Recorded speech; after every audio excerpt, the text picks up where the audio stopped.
Great to see your presumably smiling faces. I'm Jess T. I am the queer lesbian woman who owns Left Bank Books, and I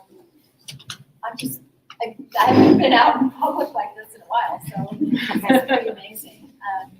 So thrilled. I think I'm supposed to use this. There we go. This is how rusty I am. I'm really thrilled to see you, and really thrilled that this is my first Left Bank Books off-site event since March of 2020. I want to, first of all, thank the Kranzberg Arts Foundation and the Kranzbergs themselves for making this space available, for being very generous tonight with this space, and really making all these art spaces available. I just think this is a gem we have here in St. Louis, and to add in this wonderful literary space, and we've worked in all of the spaces at this point, it's just invaluable. We may take for granted some of the things we have in this town, but we have a pretty cool town, so thank you, Kranzbergs.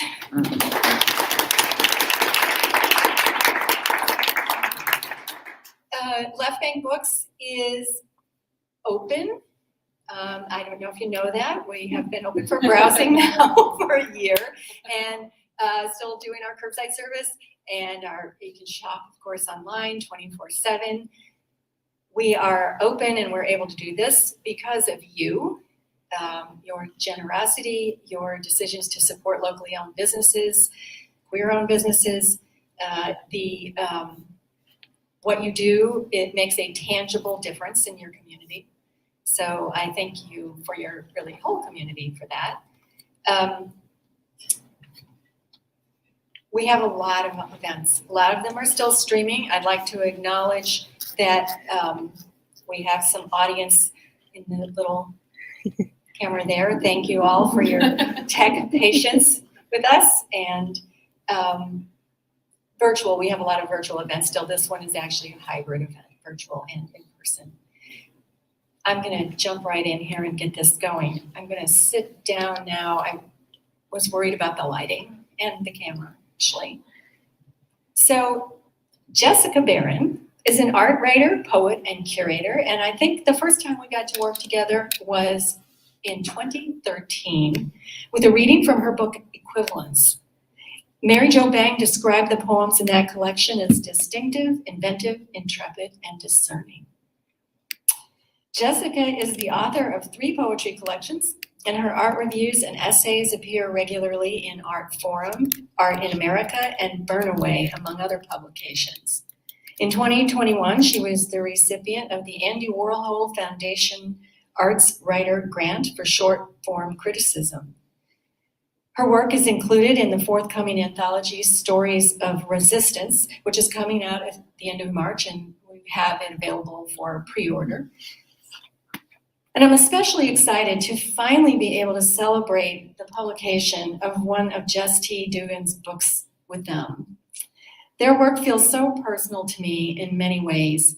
People I actually know are among their subjects, but also the intimate nature of the portraits of queer folk and outsiders to the mainstream give representation to my own family, my beloved staff, and my life. I do have to write this down. It's in so many ways, they're rarely depicted in work that is recognized by museums and serious galleries. Jess T. Dugan's work explores issues of identity through photographic portraiture. Their work has been widely exhibited and is in the permanent collections of over 40 museums throughout the United States. That's incredible. In addition to Look at Me Like You Love Me, which we have here tonight, their monographs include To Survive on This Shore, photographs and interviews with transgender and gender nonconforming older adults, and Every Breath We Drew. They are the recipient of a Pollock-Krasner Foundation Grant, an ICP Infinity Award, and were selected by the Obama White House as an LGBT Artist Champion of Change. I'm so happy that I've lived long enough to be able to say a sentence like that. So it's going to be a wonderful conversation. There will be some time after for question and answer. Please give a warm welcome to Jess and Jessica.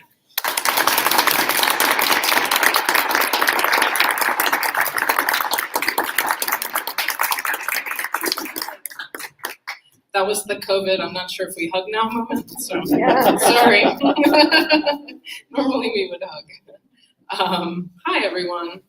I'm gonna let Jessica take the lead on this conversation, but I did want to just begin by saying hello and good evening and welcome and thank you for coming. I wasn't sure if anyone would come when we planned an in-person event, so I'm really happy to see you all here. And a lot of my favorite people in town are in this room, so that's very exciting. And I also just wanted to say a big thank you to Chris and Left Bank, and of course also to Nancy and Ken Kranzberg and the Kranzberg Arts Foundation for making this event possible. So thank you all so much, and I'm really excited. Well, thank you, Jess, for sharing this with me. Seriously, this is such an honor. And that was a really beautiful introduction. I think we were also just saying this is probably our first in-person event in a couple of years. So thanks for making it. This is pretty special on all levels. I forgot one thank you, which is for you. I have to say thank you. We can do this for Thank you to Jessica. You're one of my favorite people to have conversations with, and I'm so honored that you're here with me. So thank you for jumping on board.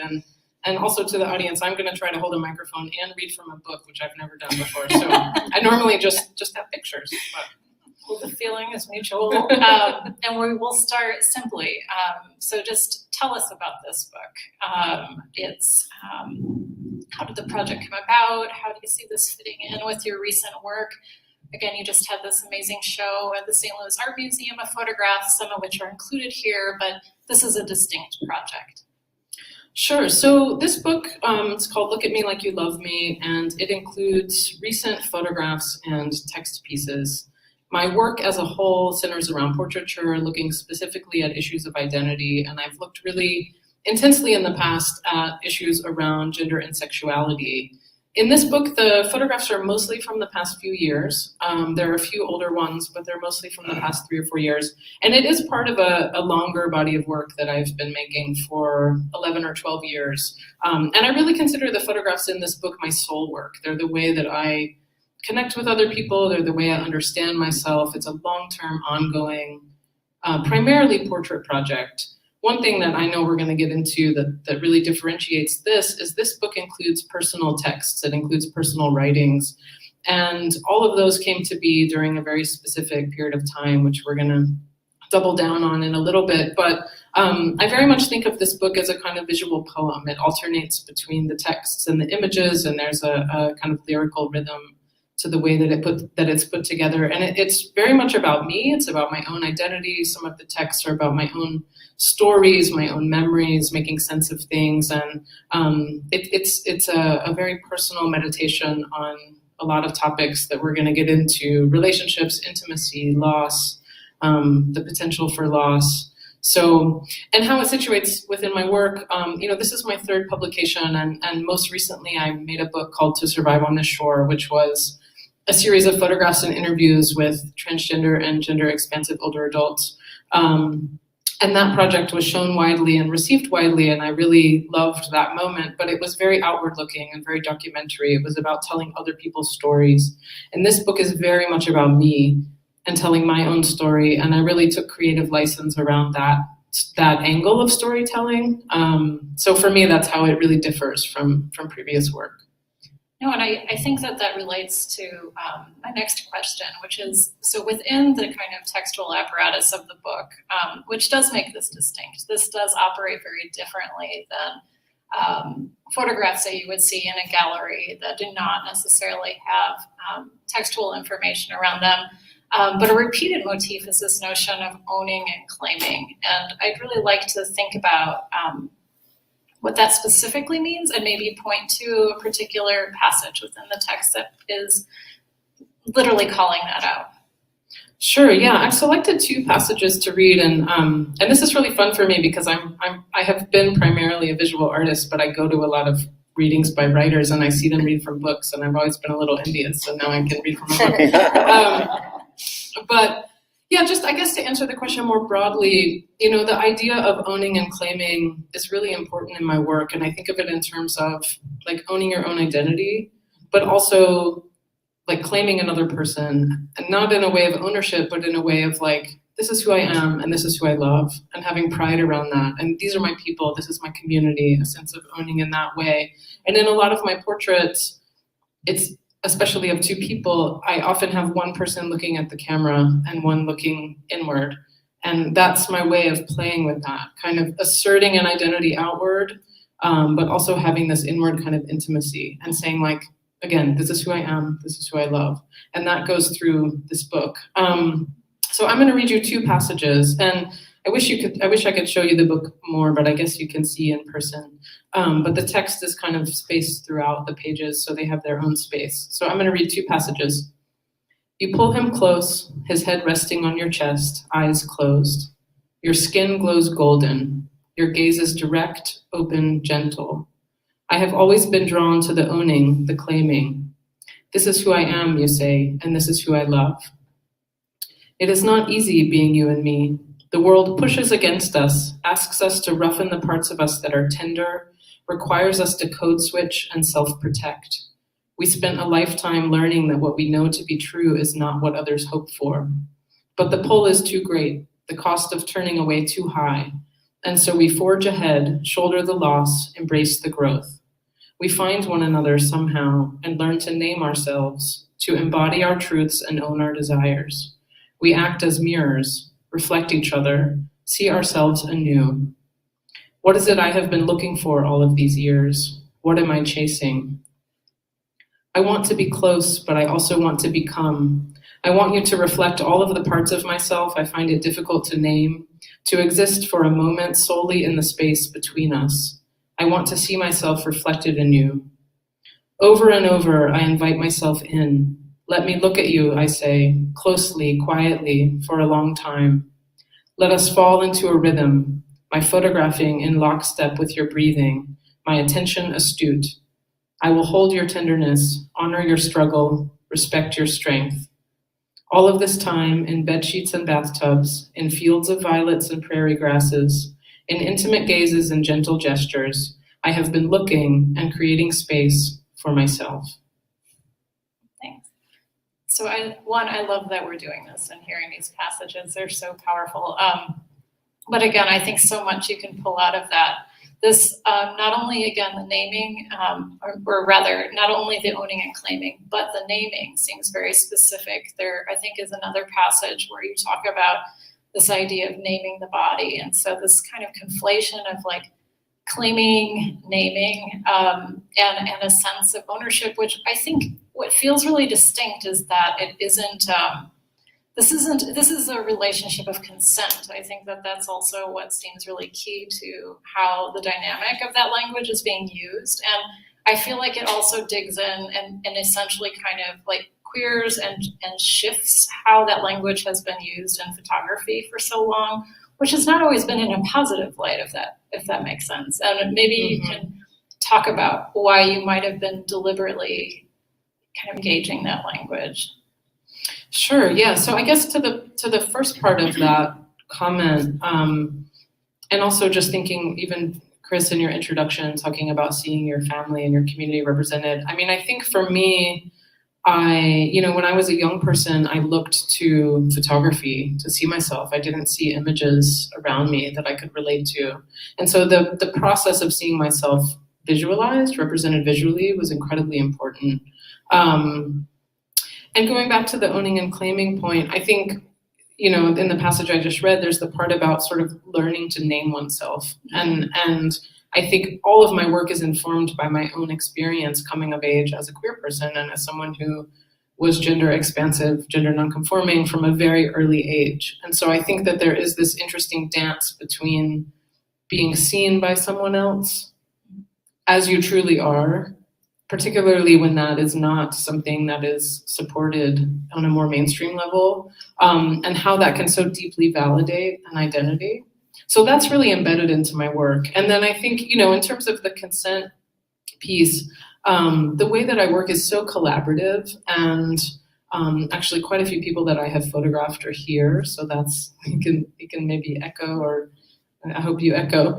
But the way that I work is very collaborative, and with this work in particular, the people in this book are people who I was drawn to energetically, felt a kind of attraction towards, or a soul connection to, wanted to be close, wanted to spend time, wanted to get to know them, wanted to have this exchange between us.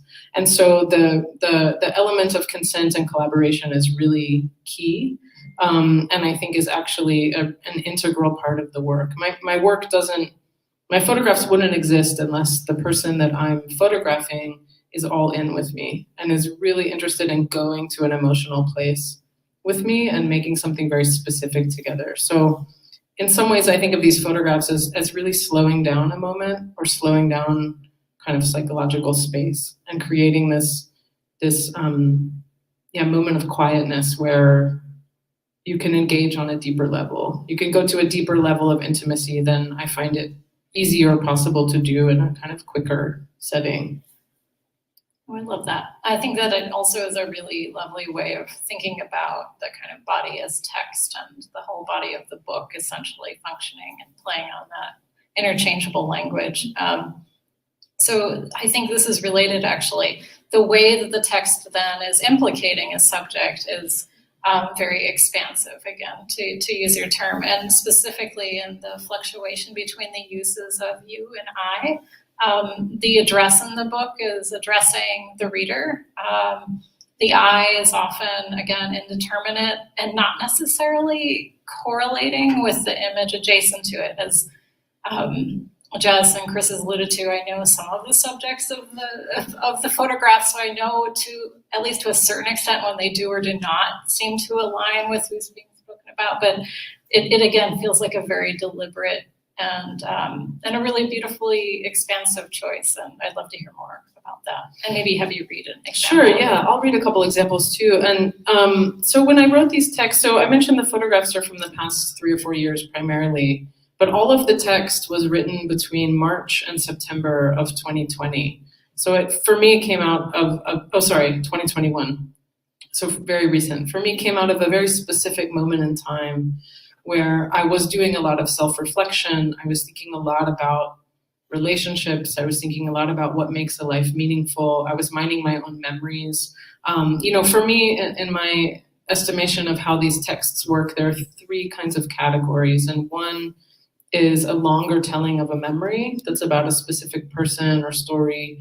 One is a category of writing that really examines why I photograph, why I'm compelled to photograph, what that does for me, kind of psychoanalyzing my own process. And then the third category is really about desire, and I know we're going to double down on that a little bit later. But so thinking about these texts, I wrote them as their own pieces, and they just came to me as they did. And sometimes they would be in relation to a specific photograph.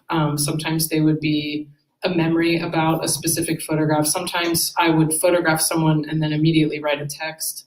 And so there was this very clear connection, but a couple of things were important in the sequencing. One is that when we put the book together, we separated the texts from their source. So we intentionally put in ambiguity around which person each text was about.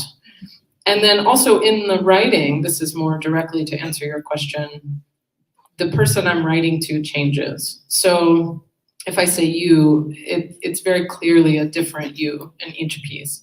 And I was really interested in that. I was interested in leaving a lot of room for a viewer to come to the book and the work as they will. The writings are highly personal. They're very specific to me, but through this less specific way of telling the story, I was trying to leave some universal entrance points for coming in. And in a way, this book has elements of it that feel like a memoir, but it's very, you would have a better term for it than me. Like, not linear. It's That's very, right. It's not linear. yeah. And I think that, the term kind of poetical is often a loose one, obviously, that can be applied across a lot of different categories of writing. But I think in this sense, it is specifically appropriate in the sense that the work is not narrative. It isn't telling a narrative chronology or, again, a fixed story in time. And I think that that's, again, a nice correlation between how the you and I is fluctuating throughout it as well. And the temporality of it too, we'll discuss later, but it's all related to me in terms of how we situate ourselves within this book, which is you can kind of open it up anywhere and find your place in it, which also feels like part of its ethos as well as its methodology. Thanks. Yeah, so I'll read two passages, just thinking about the you and the I. The first is, I asked you to meet me at sunrise. There is something intimate about this time of day. The world is still quiet. The open expansiveness of space belongs only to us. I can look at you without an audience, take my time. The light begins to illuminate the grasses behind you, tall and brown. I have fallen in love with this landscape. You clasp your hands behind your head, look away. And then there are other shorter ones. This book has no page numbers, which is very nice for a conceptual artist book, but not so nice for trying to read text passages. So I have a lot of Post-it notes on this book. So the second one is more shorter. It says, I can see desire in your eyes. Can you see it in mine? So there is intentional ambiguity in who the you is, and that's something I'm interested in throughout the book. Yeah. And I feel like, again, it leads into the next question, which is this aspect of how the project is then personal. So it's operating in this really interesting zone between, as you articulated, feeling like this is your most personal project, but also kind of trading in these abstractions. And I'm interested in this, this desire to both disclose and also, sort of withhold. And it's not a withholding that necessarily is feeling coy but like you said, there's an expansive capacity to it. But I also feel like it shifts how we read the images, again, going back to this notion of like the body as a text. But we'll start first with this notion of like how the personal is situated within this ambiguity. Yeah, that's a great question. I mentioned that this book comes from a very long-term project that feels like my most personal work. And that is true. It certainly took a deepening around what I'm sharing in this book. And there's something interesting for me just as an artist, because a lot of my work is personal. A lot of my photographs show my body or tell my story. But over the past, 10, 12 years, up until more recently, I was starting to have this strange disconnect between the version of personal that I made public and my actual personal life. And I was starting to feel the need to tell more stories. And I did make a video piece in 2017 called Letter to My Father. And it was the telling of the story of me being estranged from my father and trying to make sense of that. And I think I felt an urgency to make that piece. Well, I needed to make it to process what was happening in my life, but I also felt an urgency to make that piece because I was increasingly giving these artist talks and in these public settings, and I was realizing more and more that just no one knew that part of my life. And it felt very strange to me to have an increasing gap between my personal life and what I put out in my practice. And so I think in some ways, this book is building on that video, even though it's different. And I definitely felt a need to tell more stories. The book actually opens, the first text in the book, which is not Post-it noted, says, it opens, the very first thing you see is, I want to tell you things. I want you to know my story. There is so much I can't say in my photographs, though it's all there, just below the surface, if you know what to look for. So I think I was running up against the limits of what I could tell in a photograph, and I felt that I needed writing. And I wanted to put in more, I wanted to tell my own story more, and I wanted to go even more personal. Yeah.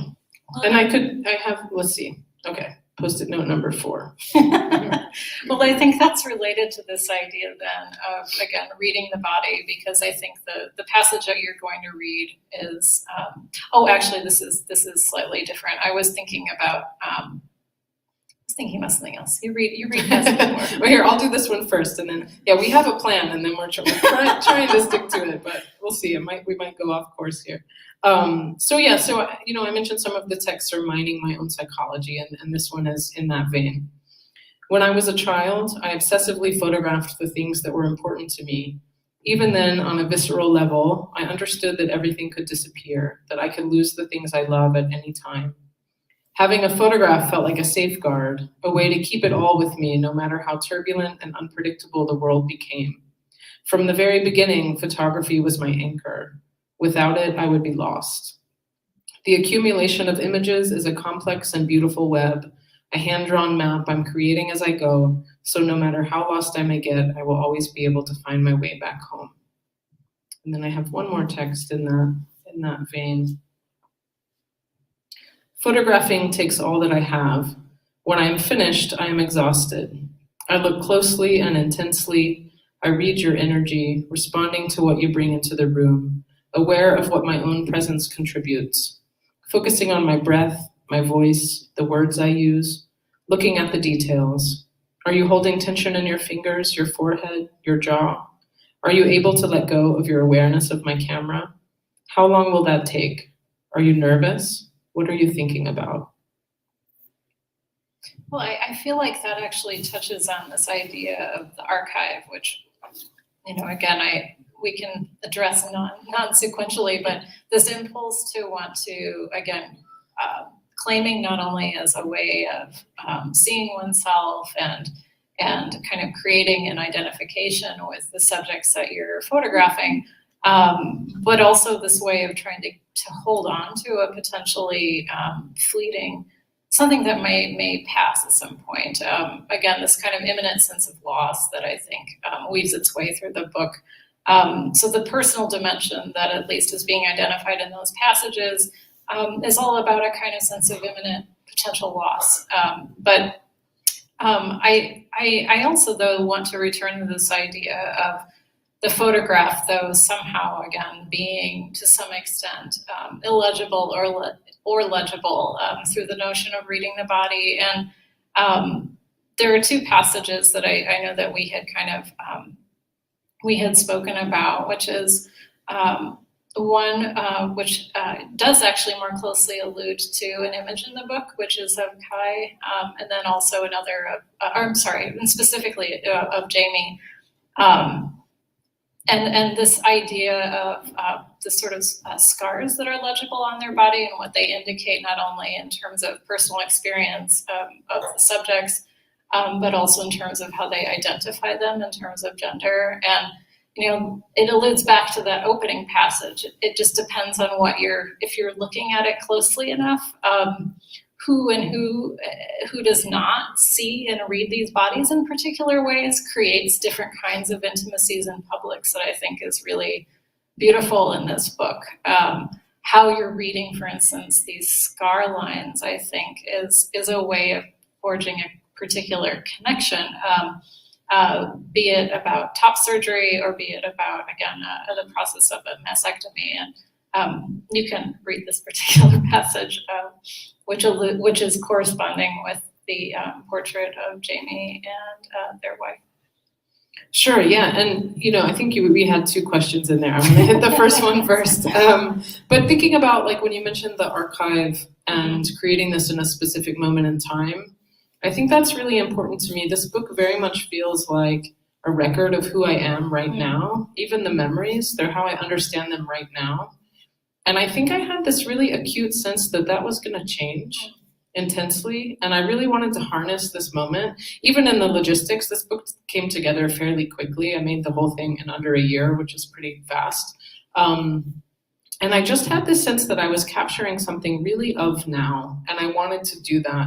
And thinking about my own aging, where I'm at in my life. I became a parent a few years ago, thinking about how that changed me. My daughter's not, pictures of her are not in the book, but becoming a parent is kind of embedded in this book, my own relationship. So I very much think of this as a marker of me now, and I'm aware that it will change, and I'm really interested in that, what's to come next. And then your question about reading the body is really interesting for so many reasons. But one thing that comes to mind is, for me as an artist, I have began making some of those cues more subtle. I've been interested in not necessarily showing everything or telling everything or trying to assert identity through a reading of the body. I've obscured a lot of things and left a lot of subtlety. But it's interesting what you say about this sort of reading of chest scars in particular, because some of the subjects in the book have had, gender affirming top surgery, chest surgery, and some have had breast cancer. And there's, similar scarring, but very different stories. And certainly not every photograph in here has a corresponding text, but I wrote one about Jamie and Anne, and it's actually, I think, the only instance in the book where the text is next to the photograph. So it says, "You asked me to photograph you to capture the scar on your chest left by the cancer. You knew you would soon have another one and wanted to record this particular incarnation of your physical being. I think about what that experience was like for you, for her, what kind of sadness and fear and vulnerability you felt, what kind of loss. You are learning to rename your body, as I also had to learn to rename mine for my own reasons. I think of relationships, the ebb and flow, the mutual support, the constant presence, the willingness to embark on a journey full of risk, the ever-present possibility of loss made greater with the passage of time, the increasing depth of shared history, of lives lived together. I have always loved the way she held you that day." So I do think it's interesting. And then there's the book ends with a self-portrait where you see my chest surgery scars. And so there is this reference back to me renaming my own body and this interplay with how we read images. That's also Jamie, for folks who know her. But it's something I'm really interested in, both in the book and also in a kind of exhibition space, like how people read a body. One thing that I've always been really interested in as an artist is how we read really complex things like emotion or psychology or gender or identity or personhood. I mean, I think this book is really grappling with personhood. What does it mean to be a person, and what does it mean to be a person in relationship with others? But I'm always trying to get at these things, but I have to represent a physical body. That's all, that's all you have. And so it's like, how do you capture an exterior and go inside at the same time? No, I think that, again, that particular passage too just lays together so many of the motifs that we've been talking about, again, between naming, again, the image literally, again, a kind of claiming via holding one another, and that being, again, about a kind of reaffirming of selfhood through affection. And I guess I'm being a little deviant here by moving around, but I'm also thinking about a point you just made related to this idea that this was to be a record of who you are now. And it just occurred to me again that there's something really radical and related to, I think, the way that the book situates desire that I find so moving, which is it's not a climactic event in the book. Desire is often, again, like deeply erotic in the text. Desire is also, as you've spoken about, a way of kind of wanting to see oneself, wanting to reaffirm yourself. But it moves through the erotic, it moves through the daily. But like I said, it's because of the non-narrative structure, it's not as though the book is building to some, again, climactic moment that then resolves. It's literally moves through, it moves between loss frequently, but it is to say that I feel like it relates to this notion of this book being a record of who you are now, in the sense that we never get to record that. It's not considered important enough, nor do we tend to valorize desire in an everyday context. So again, this correlation between this idea of like an everyday eroticism related to the idea of one's moment in time being enough, again, to valorize a book. Does that make sense? Why shouldn't it be? I don't know, I'm really interested in this. It's not necessarily mapping in the way that I initially had planned, but it's something I find very powerful about how the book is operating and its message, which I think is so absent from how we tend to categorize these.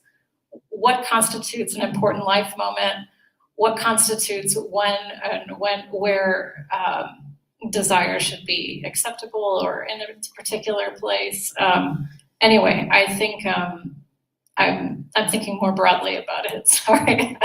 Hopefully that's not really a question here, but maybe you can speak more again about the importance of desire in the book. Sure, yeah. So, I think when we were planning this conversation, I said to Jessica that this book is dripping with desire. And I think it is.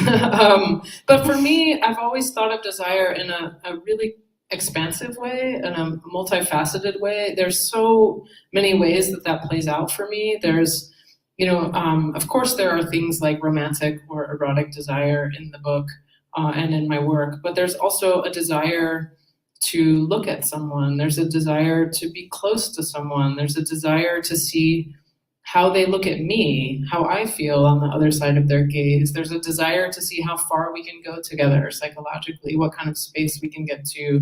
There's a desire to be part of a community, to affirm my place within this larger, expansive community of people. There's a desire to represent queer folks. And then in my self-portraits, there's a desire to understand myself. Like I do that because I need to figure things out. I need to figure something out. So I think it comes out in all of these different ways. And for me also, the way that desire and masculinity overlap has always been really interesting, because I often photograph people who exist somewhere in a kind of gentle masculine space. Not exclusively, obviously, but I'm often drawn to people who embody a kind of masculinity that I have also defined and embodied for myself. And so there's this complicated interplay between desire and masculinity that's not erotic. It's a different kind of playing out of something for me.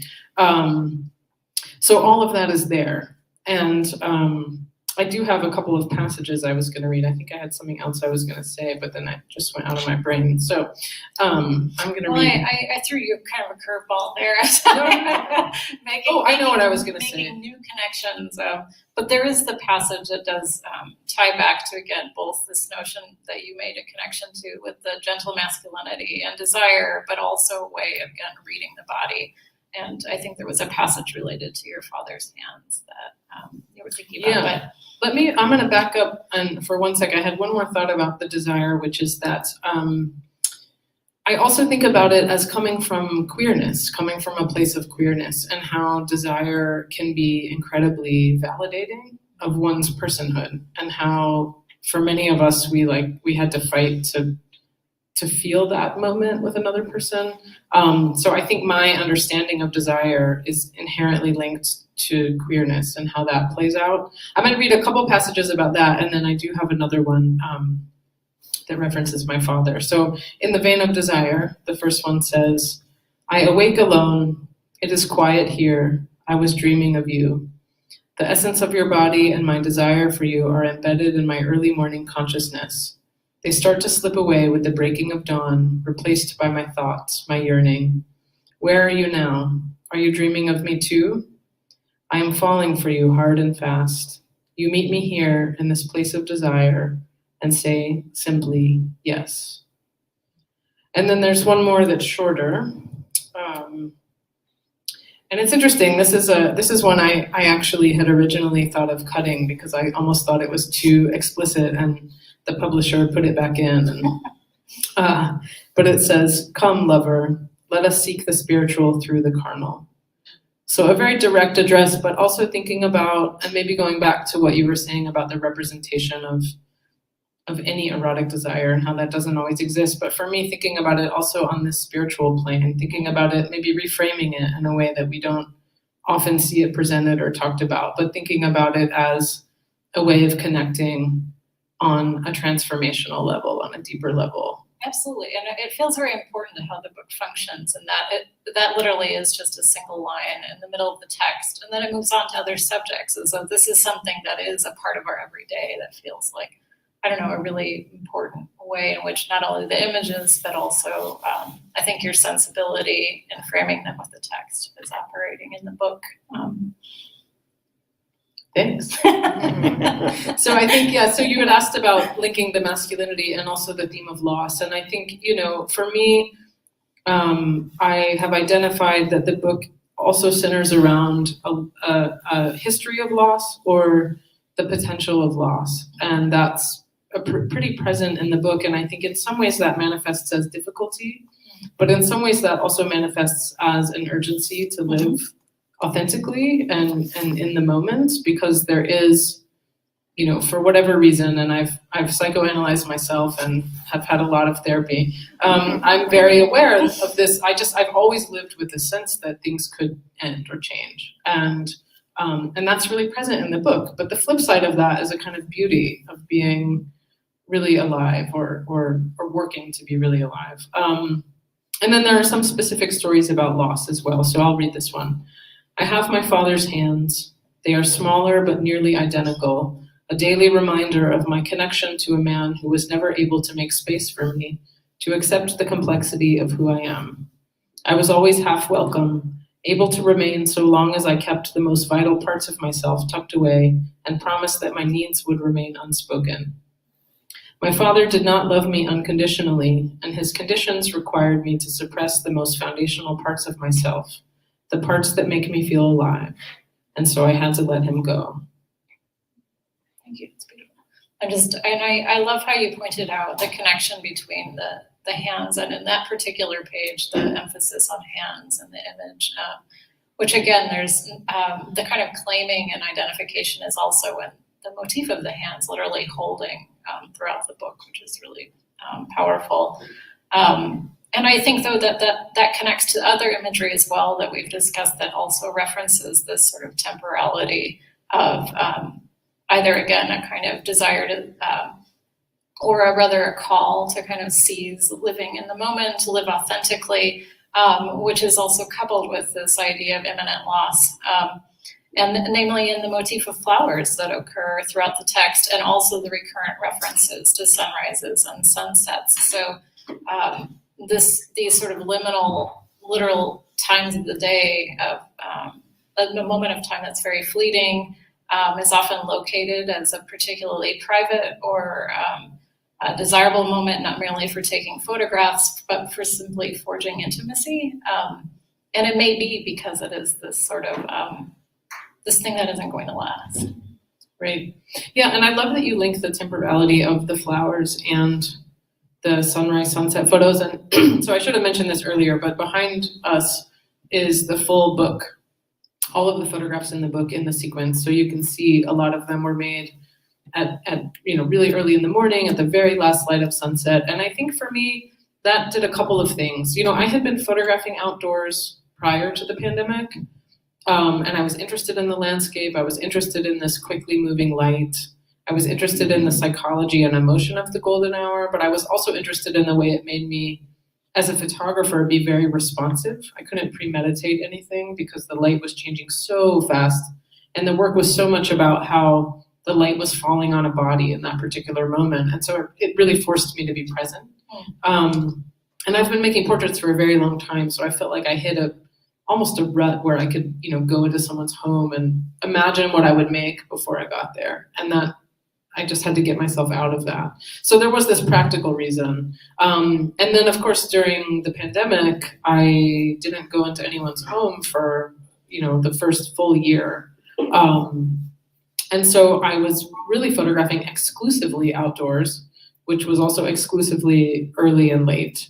And I definitely learned which of my friends will meet me at 6 a.m. A certain set of friends will do sunrise, and the others are like, oh no, I'll see you at 6:30 p.m. But it was really interesting, and so I photographed more outside, both because I was interested in it, and it was this limitation that I had to work with. And then at the same time, I was confined in my home, and I started photographing flowers, and I very much photographed them almost as portraits, and they're, the flower images are really about the light. They're almost exclusively about the light, but some of them are two flowers together, so they feel like a stand-in for a relationship. But I think I was really grappling with these questions of larger existential questions around being alive and what that means, and time, and the passage of time, and how valuable time is, and how do you harness that, and thinking about things that do move quickly and change quickly. And so again, going back to this kind of urgency, I think I was slowing things down, but I also just had this heightened awareness that, time is limited and things will change. And so I think even the still lifes have this kind of awareness of loss in them. And of course, cut flowers are in the process of dying. So, it's also this reference on life and on a larger level. Yeah. But yes, and so the flowers themselves, coupled with this kind of really intense light, it's very much something that just didn't last very long. But I love the way that it's this idea about the urgency of the everyday. It isn't this notion of the urgent moment being, I guess, underscored by some grand event. The notion of kind of monumental or what would otherwise people tend to make themselves invisible beneath in terms of especially a moment of so many headlines and news. It is sort of relocating the notion of what is archivable, what is something to be kind of celebrating in the moment, is a really interesting, I think, temperament about the book. Sure, it's harnessing, this anxiety about the pandemic, but I also think it's getting into this finer grain about the kind of radicality of the momentary as being something all of us can maybe have access to claim. Thanks. Yeah, and I was thinking as you were talking too, I was also drawn to sunrise and sunset as transitional times and transitional spaces, and they're sort of two things simultaneously, which is interesting to me on a larger level. And then, this, you didn't ask this, but there's a theme of water in the book as well. A lot of the texts have water, a lot of the photographs have water, and I'm really drawn to water for a lot of reasons, but I think one of them is that it's also this kind of fluid entity, and it is always in motion, and it is transitional. So, and it's also very much of the body, like it relates to, it interacts with our body, and our bodies interact with water in a certain way. So there is a lot of reference to, fluidity and transitional spaces. Yeah, absolutely. No, I think that is really key. And I do want to leave time so that the audience can surely ask you whatever numerous questions. But I want to make sure that we do talk about how this is, again, maybe shaping how you move forward. I mean, again, we've sort of touched on how this is distinct from previous projects in being more personal, perhaps not as documentary focused and outward focused, but how you see maybe even working with text or in this more intimate way is something you may pursue. Sure, yeah. So I definitely think that all of my future work will be informed by the process of making this book in a couple of ways. I mean, I think part of how I edited and sequenced this work was so lyrical and was, the sequence was chosen by color and mood and form and gesture. And there is a way, I guess I'm saying I'm thinking more as an artist, not about just my single photographs, but about the flow of them in a book or an exhibition space and really creating a larger experience, a larger emotional experience. So that's one thing that I'm for sure will carry forward. And then, the use of text is so significant. And I think it really has changed the way, it's really changed the work, but it's also changed the way that the photographs are read, as you mentioned. So, I'm really interested in including writing in future bodies of work. And the process of putting this together was so, I don't want to say organic, but I just kind of followed the work and let it be what it would be. And I'm really interested in doing that in the future. So I have another long-term project photographing my family. And I feel, I'm about 10 years into that work and definitely conceive of it as a book, although I'm imagining that happening in another 10 years. Like I view it as a really long-term project, but I'm positive after this that there will be a significant written component. So I think that, I think the inclusion of text will increase for me and maybe morph and grow with future projects. Amazing, thank you. Okay, I do want to make sure that we have space for folks who may want to ask Jess questions. Sure, I can walk up with the microphone if anyone does. Excellent. Maybe would you? Just speak up. See, let's see how it works. Okay, mask on or off? Can you hear me with the mask on? Yeah, I think we can. So I feel like without. Okay, sorry. there's no captions under any of the photographs. And I actually really like that. I feel like when I see art and I read books or I'm in a museum, I look at the caption and I kind of let it guide me how I'm going to interpret what I'm seeing. And not having captions is a completely different experience. Was that your decision or the publisher's decision? How did you arrive at the decision not to have any captions? Sure, yeah, I'm just going to briefly repeat it for folks on the computer. The question was about not having captions with the photographs and not directing the reading too much. Yes, I really didn't want to direct the viewer's experience too much. You know, most of my photographs are titled with the subject's name. And so that's interesting, but it doesn't necessarily point you it's not a narrative caption anyway. But in this book, it was, you know, I made this very collaboratively with the publisher. It's a publisher called MACK, based in London, and they're known for making really beautiful art books that are objects and experiences in and of themselves, rather than just being kind of a collection of photographs. And so we worked together very collaboratively, but I think, you know, I did conceive of this whole book as a visual poem, and I didn't want anything to distract from the experience of the work itself. So there's no curatorial text, there's no introductory text, there's no acknowledgements at the end, there are no page numbers, there are no titles. It's really just meant to be my writing and the images, and for that to be felt on this kind of visceral level. We did include an image grid in the back, so there are titles if you choose to look for them. And I was even on the fence about that, but one reason that I really did want to do that, you know, aside from a practical reason of people being able to identify a photograph, was that one case where I think the titles matter are in my self-portraits. I did want people to know those are images of me. That felt important.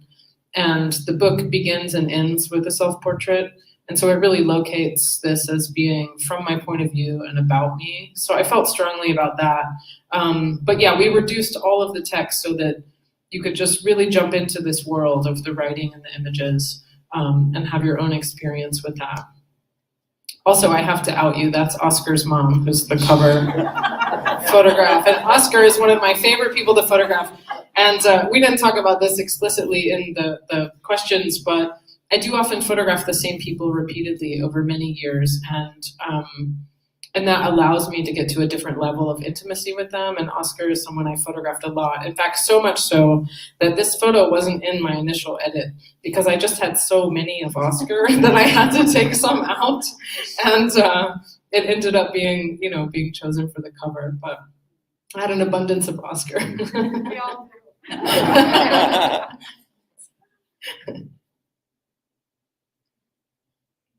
I was just curious. You talk about having your own photographs in there, and can you talk to how is it different photographing yourself as opposed to, you know, being in a relationship with somebody else and getting a photo of them? That would be quite a different thing. But can you talk to that at all? Sure. Yeah. So the question was about how it differs with me photographing myself versus others. You know, it's interesting because when I photograph someone else, even if they're, you know, super willing and super excited and super collaborative, we still have to go through this process where we kind of relax into the photograph together. And that takes some time. And what's interesting is I kind of have to put myself through that process when I'm making self-portraits. You know, when I first start, my earlier ones are a little self-aware or, you know, just overly posed. And so I kind of have to go through the same act that I do with others. You know, purely technically, it's frustrating for me to make self-portraits because I'm not looking through the lens in real time. It's hard for me to see how the light is falling. So there's a lot of kind of photographing and then going to see what I've made. And there are ways that I could view myself in real time, but I also don't. I sort of like having a real emotional experience myself. So I sort of become the subject for a little while, and then I switch back to being the photographer. And there's this dance. But you know, I like photographing myself, and it's definitely been part of my practice from the beginning. And I have always photographed myself to learn about myself and understand myself, and I really value that. But in some ways, it's a lot harder than photographing other people and takes a different kind of energy. And the first photo in the book is me in a blue room And that shoot was particularly tough. It took me like 3 hours to get something I was happy with, which is really long. And I remember at the end I was just exhausted, but I just knew I hadn't got it yet, and I just kept going. And something about that shoot, I just had to totally wear myself out to get to this photograph. Thank you. And just to comment on that, I also think though it's important in that you're aligning yourself with the same vulnerability as your subjects. I mean, there's this way that you're subjecting yourself essentially. I mean, that feels key to how your self-portraits operate also in this context of your work. Totally, thanks. Yeah, and I've always actually consciously identified that as being important to my practice, that I do ask a lot of the people that I photograph. I ask them to be very open with me and share themselves with me in a really meaningful way, and I do try to do that with myself. I try to share my own story on this very intimate level and personal level. But of course, it is different when you ultimately control, whether you publish those pictures or not. It's a different thing. But I do have a policy with myself where, I understand that the day I make a photograph, it might feel very vulnerable. And 6 months later, or a year later, or 3 years later, I might feel like, oh, that was a picture of me at that moment, but that doesn't feel like me anymore. So I also have a policy with myself where I always make the work, even if it feels really vulnerable, because I know with the passage of time, it will feel less so. So anyway, there's kind of that dance as well. Yes. I really love what you said earlier about queerness and desire. It's something that I've experienced myself. I feel like everyone in the queer community has a different timeline. Mine personally was coming out in my mid-30s within the last year or so. And it's been both an awakening and a settling, and I kind of see that in your work, like with the light, working with light. Do you find that experience common in the queer community, that it's never a constant, like you're either always feeling awakened or you're settling into yourself, or is it kind of this juxtaposition always in your, like with your work or with the people that you work with? Sure, that's a great question. I'm thinking of how to paraphrase for people on the screen, but yeah, kind of a question around queerness and desire, and if it's always an awakening or settling. I think for me, if there's anything I could say about queerness, it's that it's so different for everyone. I feel like everyone has their own experience. I mean, one thing I really love and value about being queer and being part of a queer community is the expansiveness, that you can define that however you want, and what that looks like for you might be different than what it looks like for someone else. And I can only speak really to my own experience, but I'm certainly always growing and changing and evolving. And I do think there are moments of awakening, and there are moments of really coming to like settle into yourself. And like you said, I think everyone has their own timeline, and that happens in different ways. And also that happens in different relationships. I think that is one thing I was thinking about in this book, is how, particular relationships bring out different aspects of ourselves. And that's true on all levels of relationships, not only romantic. So yeah, I think it really, I guess I would say it varies for everyone, but there is a kind of commitment to like living authentically and seeking your own truth and seeking your own happiness and fulfillment. And I guess one thing I'm very conscious of is how, for a lot of queer folks, that requires an active push against what we're taught or the mainstream. So it's a very conscious choosing of desire or of connection or of intimacy. And I think sometimes in having to articulate and choose that, there's a kind of clarity or freedom that comes in that process. I feel like it's a very active way of being in the world.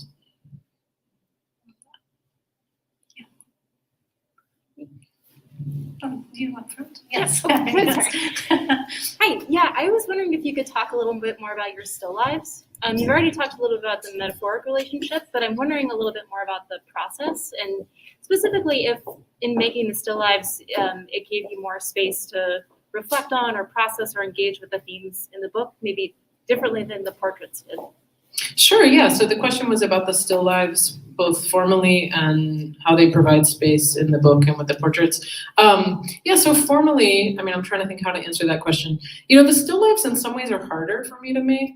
And I think that's in part because I'm so versed in, or I'm so used to working with people. And I also think the stills in this book were so much about the light in a particular moment. So there was a way in which I, you know, would have some flowers and kind of watch them changing, but also watch the light in the space changing and try to figure out how to piece that all together. I do think that process is so different. Like I was alone with myself and quiet, and there was a kind of meditative quality to that process of actually making the still lifes that I really enjoyed. I think how they function in the book, I very much view them as being part of the lyric with the portraits. And a lot of my portraits have this very intense, direct eye contact, and it's very activating for a viewer, and I hope requires people to, you know, think about their own identities and their own assumptions. And so I think the still lifes function as a kind of moment of rest and as a moment of like being able to go more interior. And so in the book and in exhibitions, I use them in direct dialogue with the portraits to kind of almost to provide a different emotional note, or just, yeah, hit a different kind of intensity within the sequence. I think one part of your genius is your ability to capture intimacy. Is anything too intimate? That's a good question. Is anything too intimate? Sure. I mean, so I think I'm very interested in intimacy, but I'm interested in only as much as someone wants to show me or give me. So I have always had a pretty strong policy of not pushing people past where they themselves are interested in going. And that can be emotionally. I don't mean just, you know, nudity or something like that, but even emotionally, I very much try to read where the subject is in themselves. And you know, sometimes I'll push formally to try to get something as a photograph, but I will never push someone past what I perceive as their comfort zone. And then in terms of like an explicitness or nudity, you know, I'm interested in, you know, getting at a kind of sexuality or a kind of intimacy, but I'm also interested in leaving some ambiguity and some breathing room. So like, I don't generally photograph people fully nude, for example. There are ways in which even if someone is nude when I'm photographing them, I think very carefully about what I show and don't show in the photograph. So that's not quite what you asked, because you asked about intimacy, but I'm very much, I'm interested in kind of getting really close to this line and not quite crossing it. Like I like to leave some ambiguity or something to be imagined. Well, I feel like that gets at a quality of the work too, though, that isn't about, I think, a confrontational stance. I think there's sometimes, like, I guess what would be considered kind of what you were saying, perceived limits of what people's either what they want to show or where you even want to go. You're not about pushing limits. I think there's something really interesting about how your work is challenging viewers, challenging, I think, a number of kind of perceptual norms, but not through, I think, a very conventional rubric of the confrontational, which is typically how a lot of political work is often pitched, or even a lot of work that's simply valorized in the art world. There's this idea that it's got to be something really kind of extreme on some level. And so I know it's something that I remember talking about with Hannah in your gallery that I think was so special about even the St. Louis Art Museum show and this book. It's just, it's rare to find that quality that isn't attempting to gain attention through a kind of extremity, I think, of either disposition or imagery. So in that sense, it's a new kind of radicality, if that makes sense, that may be related to how I'm thinking about its everyday quality. But I just want to make sure that we're think good right for at the time, hour. but, Yeah. okay. But what do you think? How's everyone feeling? Well, I was just going to say, Yeah, you know, yeah. concluding that last thought, you know, that is part of why I like to work with people over a period of time, because I think our intimacy naturally deepens rather than me sort of showing up to the first shoot and pushing past a certain level. I am genuinely interested in what happens when a friendship deepens with a subject, but also when they really come to understand me as a photographer. And we've worked together 4, 5, 6 times. We're able to start from a deeper place of intimacy and trust. And I'm very interested in that. So, you know, working over a long period of time is an integral part of my work, kind of in pursuit of intimacy. Yeah, so I think we maybe should wrap. Thank you, Jess. Yeah. This is such a gift, seriously.